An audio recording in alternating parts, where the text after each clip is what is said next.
Muchas gracias, senador presidente. Compañeras y compañeros senadores, vengo en nombre del Grupo Parlamentario del Partido de la Revolución Democrática en el Senado de la República, como lo ha señalado el presidente de la mesa directiva,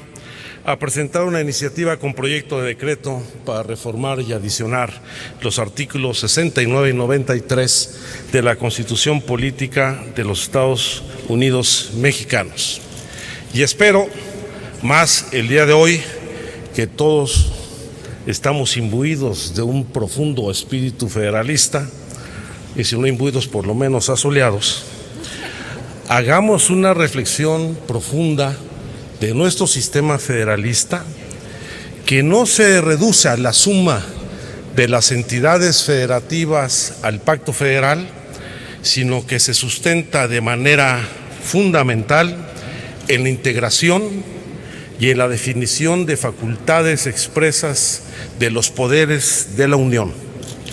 Y uno de los temas nodales dentro del sistema federalista es la división de poderes en un sistema de pesos y contrapesos entre los mismos, en donde lamentablemente las labores de fiscalización que corresponden al Congreso de la Unión del desempeño del Ejecutivo Federal se han demeritado de manera significativa en la medida de que el propio Poder Legislativo se ha limitado en el ejercicio de sus funciones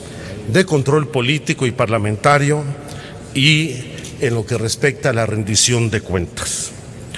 En los últimos días, y con motivo del evento que ha iniciado el día de hoy en el Senado de la República, se ha dado un debate interesante, en ocasiones ríspido, destacando que el federalismo mexicano se ha demeritado en los últimos años, reconociendo que los estados de la federación, las entidades federativas, no son realmente libres y autónomas,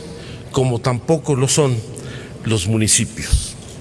Y no solamente en el ámbito de sus atribuciones y fortalezas económicas para cumplir con las funciones que les mandata la Constitución General, las constituciones de los estados y sus leyes orgánicas municipales, sino fundamentalmente también para el desempeño de otras facultades, destacadamente en los últimos años, las vinculadas con la seguridad pública.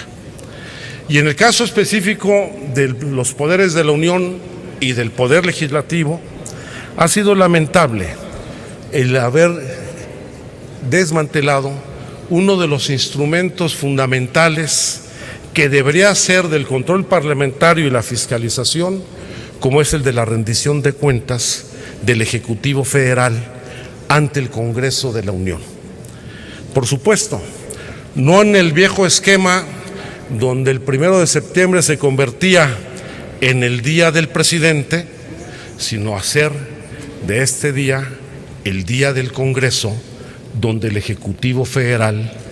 venga a rendir cuentas al Congreso de la Unión. Lamentablemente, el sistema político de nuestro país se encuentra en una fase de reconfiguración que ha pretendido recuperar y fortalecer el papel central y protagónico de la figura presidencial en demérito de los principios democráticos de pluralidad, rendición de cuentas, así como de separación y colaboración entre poderes. Nos encontramos ante un nuevo proceso de deconstrucción institucional, en donde destaca el intento de restauración de la mecánica de imposición de las decisiones desde el Poder Ejecutivo sobre otros poderes, desmantelando al mismo tiempo los instrumentos de comunicación, diálogo y colaboración que debería existir entre los mismos. Hoy más que nunca, y lo ha evidenciado el debate que hemos tenido en las últimas 2 sesiones, se requiere de la reconstrucción de un nuevo entramado jurídico de decisiones y disposiciones eficaces para la rendición de cuentas y el equilibrio entre poderes, para que tanto el Poder Legislativo como el Ejecutivo Federal cuenten con mecanismos eficientes para el diálogo, el intercambio formal de posiciones y para que el contacto entre los parlamentarios y el Ejecutivo Federal dependa exclusivamente de normas que regulen esta relación y no de la voluntad del titular del Ejecutivo o solamente de una convocatoria que limite los términos de presencia y comparecencia del Ejecutivo Federal y los funcionarios de su gabinete ante el Congreso. Por eso, en esta iniciativa de reformas y ediciones a los artículos 69 y 93 de nuestra Constitución, queremos retomar la obligación de que el Ejecutivo Federal rinda cuentas ante el Congreso, pero no un mecanismo novedoso que permita establecer un diálogo y una discusión entre pares, toda vez de que ninguno de los poderes de la Unión está por encima de otros y que al mismo tiempo se otorguen facultades expresas para que las cámaras, cualquiera de las cámaras, puedan convocar, además de en el inicio del periodo ordinario de sesiones de cada año, al Ejecutivo Federal a rendir cuentas ante cualquiera de las dos cámaras integrantes del Congreso de la Unión, y al mismo tiempo el Ejecutivo tenga la facultad de poder acudir por decisión propia a cualquiera de las dos cámaras a discutir o a defender sus iniciativas de ley o sus proyectos de políticas públicas, entre otros la política económica que promueve regularmente. En ese contexto, proponemos que el artículo 69 establezca: a la apertura de sesiones ordinarias del primer periodo de cada año de ejercicio del Congreso, asistirá el presidente de la República a presentar un informe por escrito en el que manifieste el estado general que guarda la administración pública del país,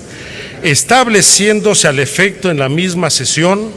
un diálogo con los legisladores en el formato que disponga la ley del Congreso y su reglamento. Y adicionamos: en la apertura de las sesiones extraordinarias del Congreso de la Unión o de una sola de sus cámaras, el presidente de la Comisión Permanente informará acerca de los motivos o razones que originaron la convocatoria. Y proponemos la siguiente modificación y adición al artículo 93 de la Constitución, donde se señala que los secretarios del despacho,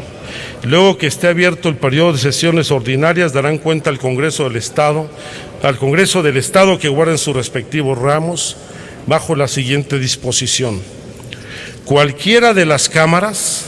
podrá convocar al presidente de la República, a los secretarios de Estado, a los directores y administradores de las entidades paraestatales, así como a los titulares de los órganos autónomos, para que informen bajo protesta de decir verdad cuando se discuta una ley o se estudie un negocio concerniente a sus respectivos ramos o actividades, o para que respondan a interpelaciones o preguntas. El presidente de la República, y esta es una relación de reciprocidad, podrá asistir a la sesión en que se discuta cualquier proyecto legislativo o se trate cualquier otro asunto relevante, a efecto de exponer de viva voz sus consideraciones. He de decir que esta no es una propuesta nueva, la hemos hecho con anterioridad desde el Partido de la Revolución Democrática, en coincidencia con otros grupos parlamentarios de la izquierda, como ha sido, por ejemplo, la iniciativa que presentó el diputado Jaime Cervantes Rivera del Partido del Trabajo en septiembre del 2006. Pero también hay diputados o legisladores de otros partidos que han tomado iniciativas de esta naturaleza, como el diputado Jesús Ramírez Stavros del Grupo Parlamentario del PRI, suscrita por el Grupo Parlamentario del Partido Verde el 14 de diciembre de 2006, o la diputada Ruth Zabaleta Salgado y el diputado Mario Enrique del Toro, en el caso de la diputada Zabaleta, entonces miembros del Partido de la Revolución Democrática. Si realmente queremos avanzar en una redefinición de las relaciones del Poder Legislativo y el Ejecutivo Federal, y queremos que haya una auténtica separación de poderes, ejerciendo plenamente las facultades de fiscalización que competen al Congreso, es necesario no solo retomar la iniciativa de que el Ejecutivo se presente a dar cuenta del estado que guarda la nación una vez al año, sino establecer nuevas formas de relación para el fortalecimiento de los mecanismos de rendición de cuentas y de control político por parte del Congreso de la Unión. Veamos si este espíritu federalista que hoy nos ha rodeado en el Senado se expresa en construir una nueva relación entre poderes. Muchas gracias. Gracias, senador Encinas.